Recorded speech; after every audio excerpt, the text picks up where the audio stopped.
dando sequência, considerando que você não esqueceu nada até aqui. Muito bem. Então, já no contexto da nova lei tributária 12.973/2014, que é o novo regime tributário definitivo, né? Muito bem. Como é que fica? Aplicando, primeiro, como é que fica a legislação tributária? Aqui, evidentemente, já estamos falando de pessoa jurídica tributada pelo lucro real, que é a parte mais importante da lei, certo? Então, veja, aplicando a legislação societária no diário e razão, você já conhece. Eu faço a contabilidade e, se estamos no lucro real trimestral, elaboramos a demonstração do resultado trimestral. Se está no anual, elaboramos a demonstração do resultado anual. Então, aqui eu tenho receitas tributáveis, receitas isentas, menos despesas dedutíveis, despesas indedutíveis, e encontro o lucro antes do imposto de renda. Eu levo esse valor para onde? Lá para o ECF, porque o LALU está aqui dentro do ECF, não é isso? Então, aqui está o LALU digital. O mesmo procedimento que você aprendeu. Lá no LALU parte o quê? A. Você está lembrado? Para que serve o LALU parte A mesmo?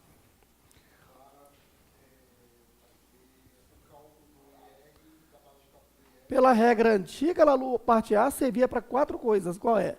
Determinar a base de cálculo da contribuição social e o valor da contribuição social. Determinar o lucro real, que é a base de cálculo do imposto de renda, e o valor do imposto de renda, não é assim? E o LALU parte B servia para quê? Controlar contas que terão efeito tributário no futuro. Muito bem. O que muda? Muda é que na ECF, Escrituração Contábil Fiscal, não é isso? Que é o grande livro, nós temos aí vários blocos, onde são aplicativos. Teremos lá dentro o aplicativo do LALU, que é para calcular o quê? Imposto de renda.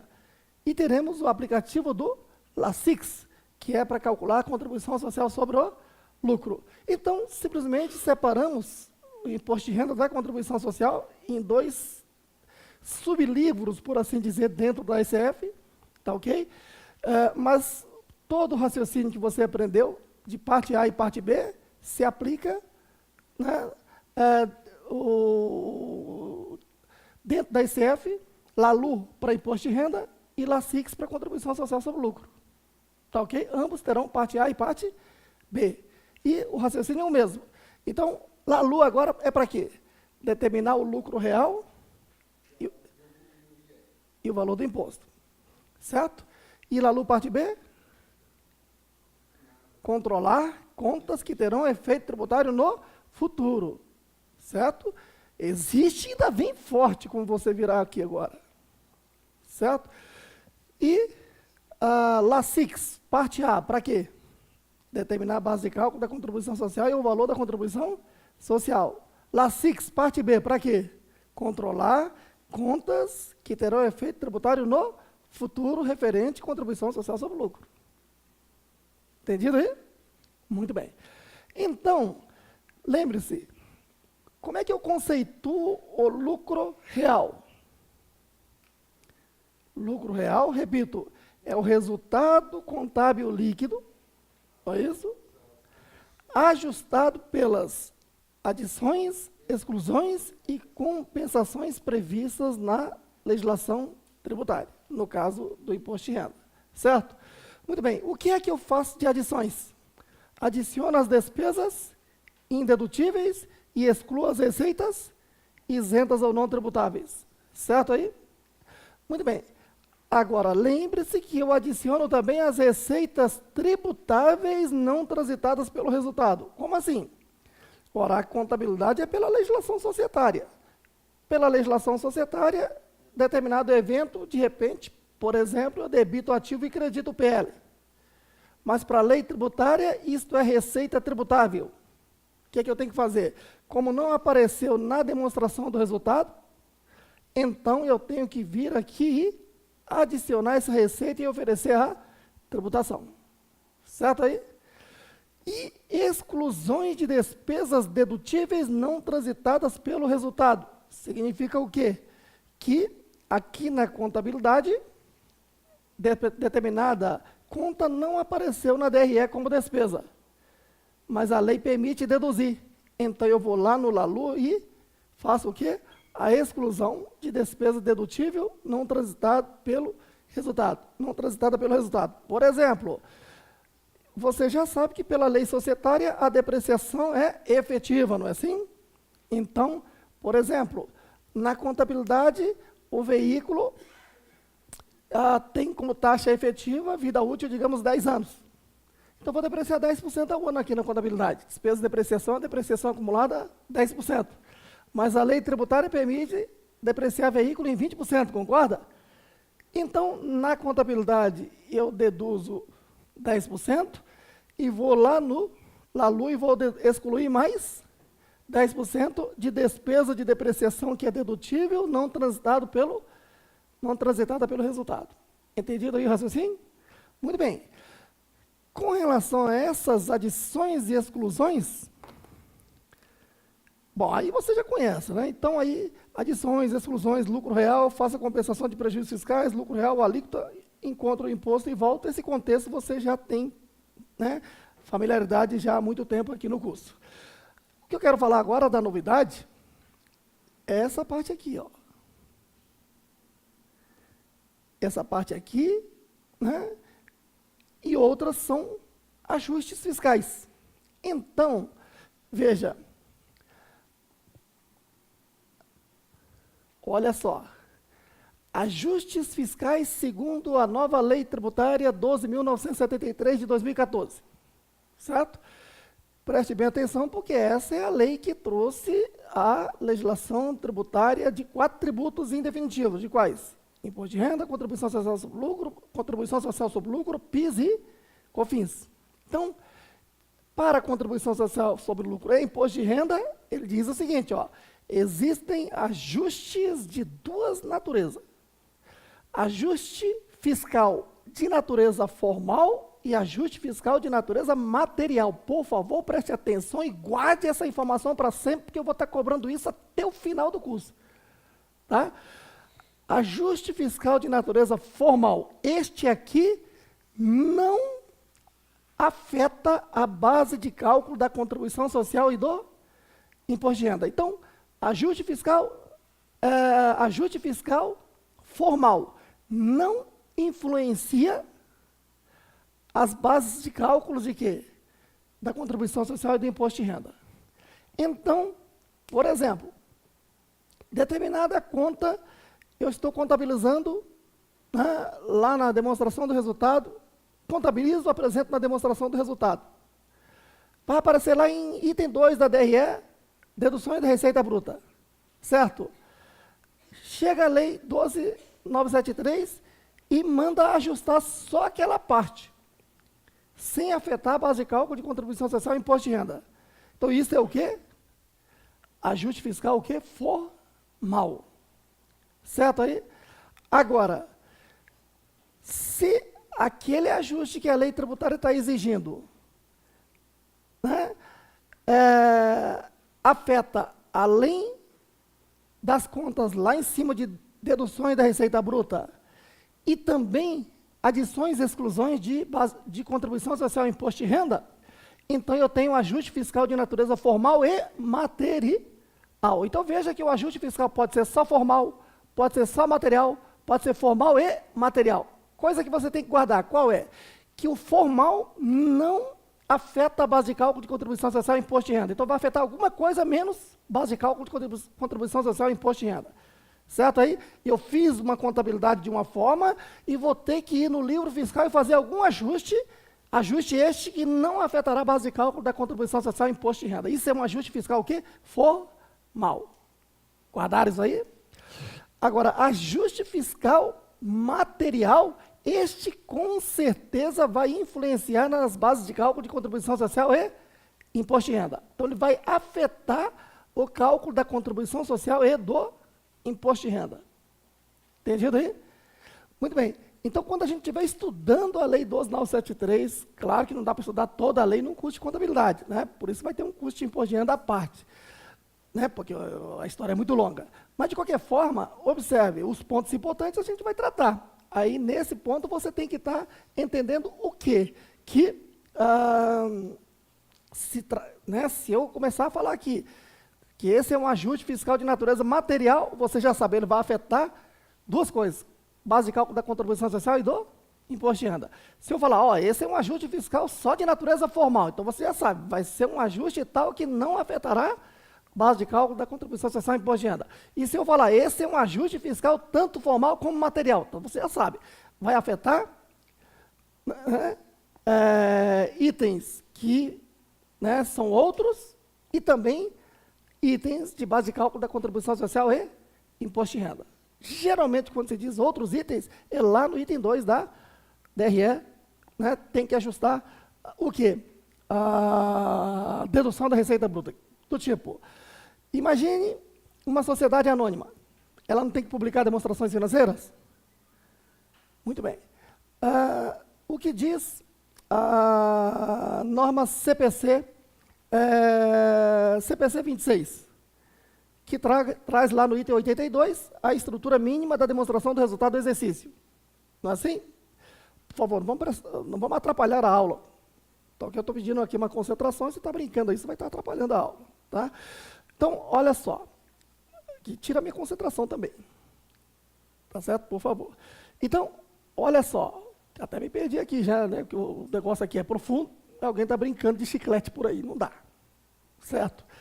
Muito bem. O que eu estava falando, né? Tá bom. Então, voltando ao assunto, né? Estou falando aqui, por exemplo, CPC 26 trata da estrutura da demonstração do resultado do exercício. Né? Então, ele diz o quê? Que lá no item 8, que na hora de publicar, quem está obrigado a publicar, vai publicar a demonstração de resultado como receita, a partir da receita o quê? Líquida. Certo aí? De forma que esse tipo de empresa, ela pode fazer uma contabilidade estruturada toda a partir da receita líquida. Só que para fins tributários, o fisco não quer nem saber. Ela quer a receita bruta, todas as deduções para chegar à receita líquida. Certo aí? Então, o que acontece? Esse tipo de empresa aí, para prestar conta junto ao fisco, vai ter que trazer para a DRE, então ela faz a contabilidade digital, não é isso? Escrituração contábil digital. E envia para o SPED, certo? E, quando for lá para a SF, vai ter que ajustar o quê? Fazer um ajuste formal, que é só recompor o quê? Da receita líquida, as deduções para chegar à receita bruta. Entenderam o raciocínio aí? Isto em nada afeta lá embaixo o quê?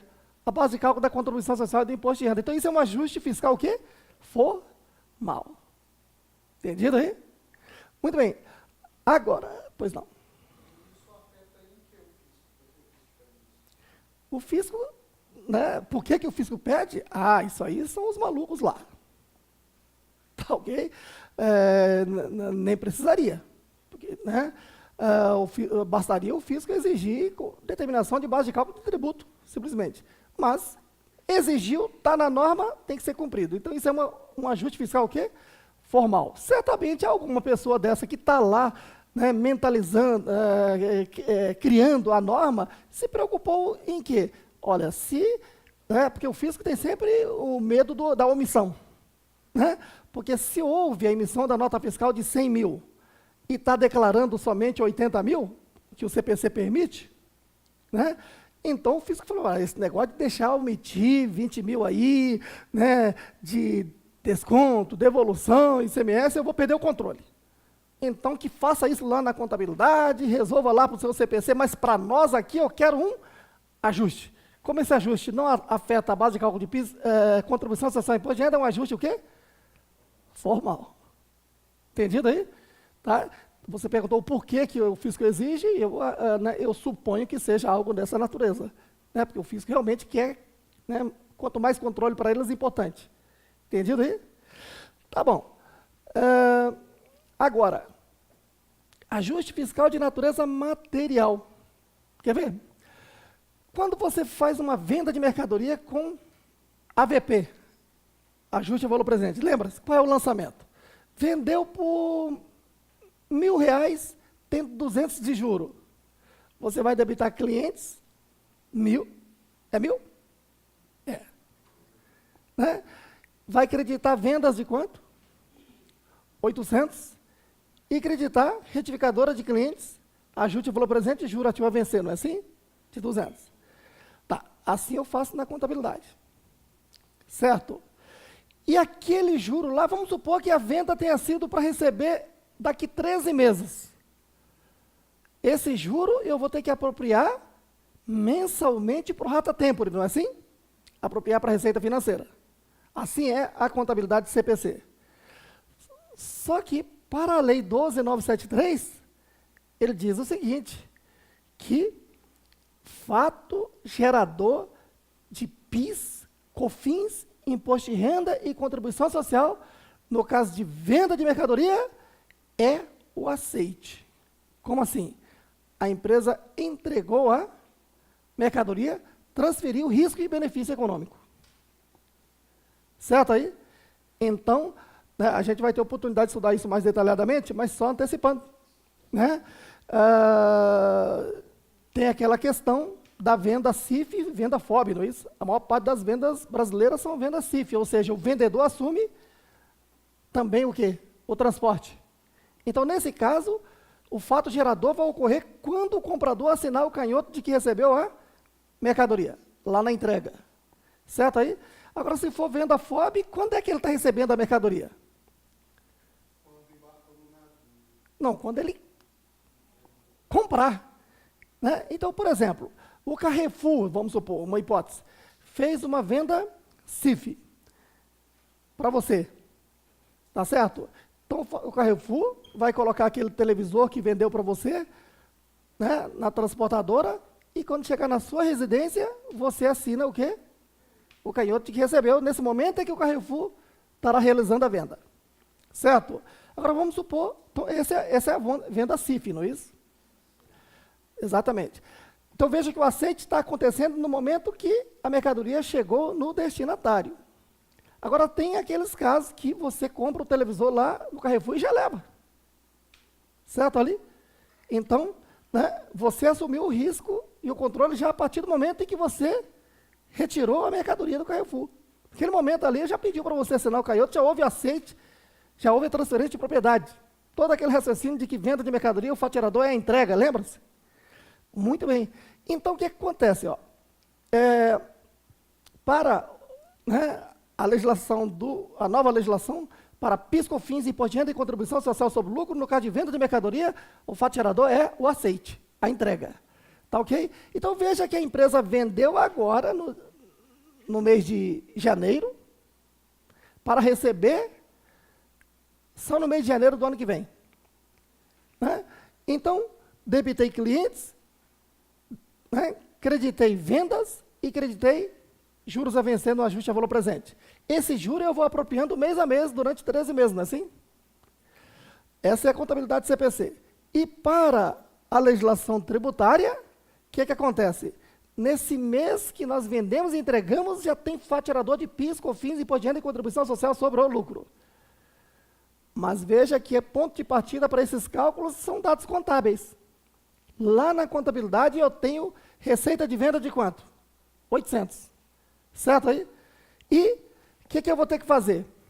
Eu vou ter que fazer um ajuste formal para PIS e COFINS. Certo? Adicionar lá, né, na base de cálculo, o quê? 200 de ajuste a valor presente e calcular PIS e COFINS. Certo? E vou ter que fazer um ajuste, o quê? Material, aonde? Vou ter que adicionar, na base de cálculo de contribuição social e imposto de renda, o ajuste a valor presente também. Acompanhar o raciocínio aí? Então, veja que o ajuste a valor presente, né, acarreta ajuste formal e material. Quer dizer, quando eu estou ajustando lá em cima, para outra finalidade, ajuste formal. Quando eu estou ajustando lá embaixo, que é adições e exclusões de contribuição social, imposto de renda, estou fazendo ajuste o quê? Material. Guardaram isso aqui, diferença entre ajuste formal e material. Formal, aquele ajuste por si só não está necessariamente afetando base de cálculo, contribuição social, imposto de renda. Algum outro ajuste, certo? E o ajuste material é exclusivamente ajustando ali a base de cálculo de contribuição social e imposto de renda. Entendido aí? Muito bem. Agora, continuando aqui, porque eu quero que você entenda o que é esse ajuste primeiro, certo? Esse ajuste material pode ser um ajuste terminativo ou temporário. Terminativo, eu ajustei, acabou e não terá nenhuma influência futura. Não terei que fazer nenhum outro ajuste no futuro. Certo aí? Por exemplo, está lá, a empresa contabilizou aqui uma despesa, na DRE, uma despesa de 10 mil. Mas o fisco diz, não, eu não aceito 10 mil, eu só aceito 8. Então, o que eu vou ter que fazer? Chegar aqui no Lalu e adicionar 2 e acabou. Terminou. Então, isso é um ajuste fiscal o quê? Terminativo, onde basta adicionar ou excluir apenas. Não terá nenhum raciocínio ou cálculo futuro. Agora, muita atenção no ajuste fiscal material temporário. Aqui, além de adicionar ou excluir, terá que controlar no Lalu parte B. O que eu controlo no Lalu parte B, diante do que vocês estudaram? Contas que terão efeito tributário no futuro. Certo aí? Se terão efeito tributário no futuro, terá que informar a tributação disto ao fisco. Então, deve reconhecer tributos diferidos.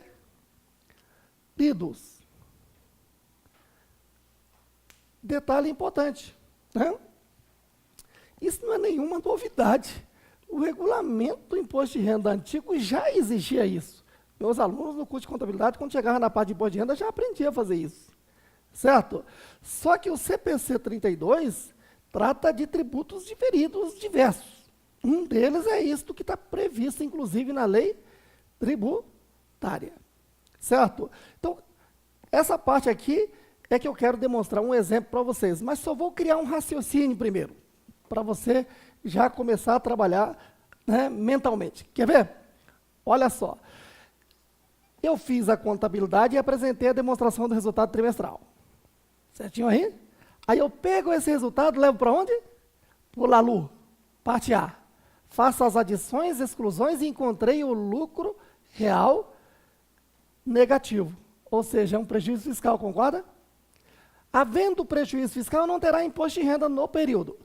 Mas esse prejuízo fiscal poderá ser compensado com lucros reais de períodos futuros. Isto é objeto de controle aonde? Lalu, parte B. Agora, raciocine comigo. O que está no Lalu, parte B, gera crédito ou débito tributário? Nesse exemplo que eu estou citando. Crédito tributário. O que é um crédito tributário? É o direito que o sujeito passivo, que é o contribuinte, tem junto ao sujeito ativo, que é o fisco, não é assim? Ou seja, esse prejuízo aí, havendo lucro real ou lucros reais no futuro, eu vou poder abater e diminuir. Certo aí? Isso quer dizer, então, que se eu tenho R$1 milhão de prejuízos fiscais controlados lá no parte B, nesse valor de R$1 milhão, se eu aplicar aí, digamos, 15%, né, vai dar 150 mil, não é isso? Isso quer dizer que 150 mil é o direito que eu tenho de não pagar tributo no futuro. Não é assim? Então, isso é um crédito tributário, eu tenho um direito. Né? Então, veja, até então, como é que funcionava? A distância entre o fisco e o contribuinte. Né? O contribuinte, no ano calendário, emitia a nota fiscal, fazia suas vendas, calculava o tributo, pagava, e em 31/12 preparava a declaração do imposto de renda, e no dia, até dia 30/6 do ano seguinte, declarava o imposto e guardava tudo isso. E o fisco tinha que acreditar que o contribuinte estava com tudo em dia. Se desconfiasse, ele teria que ir lá mandar fazer uma fiscalização tributária. Não é assim? Agora imagine, LALU é um livro fiscal que até então ficava lá na empresa guardado. O que estava no LALU Parte B, o fisco não tinha nenhum conhecimento. Certo? E se é um prejuízo fiscal, tem um crédito tributário que o fisco não tinha conhecimento. Como o fisco tomaria conhecimento disso? Por meio da declaração de imposto de renda, declarando o balanço da empresa. E lá no balanço, o fisco exigia um lançamento do crédito tributário, debitando uma conta de imposto de renda lá no ativo, realizável a longo prazo, tendo como contrapartida uma conta de imposto de renda lá no passivo exigível a longo prazo, falando aqui na regra antiga. Hoje, lá no realizável a longo prazo e no passivo não circulante. Aí você, mas por que no longo prazo? Porque você viu que prejuízo fiscal não tem mais prazo decadencial, lembra-se? Eu posso compensar esse prejuízo no próximo período, ou então daqui 30 anos, ou daqui 50 anos, ou daqui 200 anos, porque não tem período decadencial. Aquilo que não tem prazo para realizar ou exigir é o quê? Longo prazo. Certo aí? Então, se a empresa, né, lá no seu LALU Parte B, tem prejuízo fiscal, guardadinho para si, mas para o fisco, ela faz a contabilidade lá no diário e informa o balanço que tem essas contas na declaração de imposto de renda e, por meio dessas contas, o fisco toma conhecimento de crédito tributário que a empresa tem. Certo? Aí você diz, tá bom, Roberto, isso naquele tempo que a empresa fazia o diário e guardava. Mas e agora na era do SPED contábil, que a empresa encaminha a sua contabilidade por meio do SPED? Ainda assim tem que estar informando? Sim, o fisco quer cada dia mais controle, ainda que seja redundante. Certo? Então, né, o fisco gostou dessa ideia de fazer o diferimento tributário, mesmo porque é o procedimento que a norma CPC exige também. Então ele falou, olha, a norma contábil está exigindo, não sou eu que vou dispensar um controle. Então, quero o controle, né, dos itens que estão no LALU Parte B. Tá ok? Vamos desenvolver um exemplo para você entender aqui. Alguém quer perguntar alguma coisa aqui? Não. Tá? A pergunta do colega é o seguinte, Roberto, você falou que se a empresa tiver um prejuízo fiscal, ele deve controlar no LALU Parte B para compensar em qualquer época futura. Né? Após 5 anos, esse crédito tributário não pode ser exigido, né, junto, né, aos sujeitos ativos, junto ao governo? Não. Tá? A empresa tem o direito de compensar em qualquer período futuro. Isso é um direito, certo? E compensa na época que quiser. Então, o prejuízo fiscal dá direito à compensação. Esse crédito tributário dá direito à compensação com prejuízos fiscais. Tá? Agora, não dá direito a ressarcimento em dinheiro em hipótese alguma. Tá? Não prescreve, não tem mais período decadencial. Tá? Não tem mais. Aproveitando a sua pergunta, olha só. No passado, né, até aquela era do governo Itamar, né, existia ali o seguinte, a empresa que tivesse um prejuízo fiscal tinha um prazo de até 4 anos para compensá-lo. Se não compensasse, perdia o direito. Certo aí? O legislador tributário, a partir de 94 para cá, ele tem mudado de pensamento e se tornado mais inteligente. A gente tem até estudos que mostram que até 93, né, o legislador tributário, né, era muito atrasado. Né, e foi evoluindo. Por quê? Porque até 93 nós podíamos dizer que a legislação tributária era radical. E tudo que é radical, alguém quer o quê? Flexibilizar. Certo? Então, até no campo tributário, radicalizou, a evasão tributária aumenta. Isso está comprovado cientificamente. Então, o que acontece? A legislação tributária dizia, Teve prejuízo fiscal? Tudo bem, você tem o direito à compensação, compense na hora que você quiser, só que tem um prazo de 4 anos para compensar, porque após o que perde o direito à compensação? Algum contribuinte perdia esse direito? Ele forçava a barra, né? E estava comprovado que nenhum contribuinte perdia esse direito. Se nenhum contribuinte perdia esse direito, ele fazia manipulação contábil.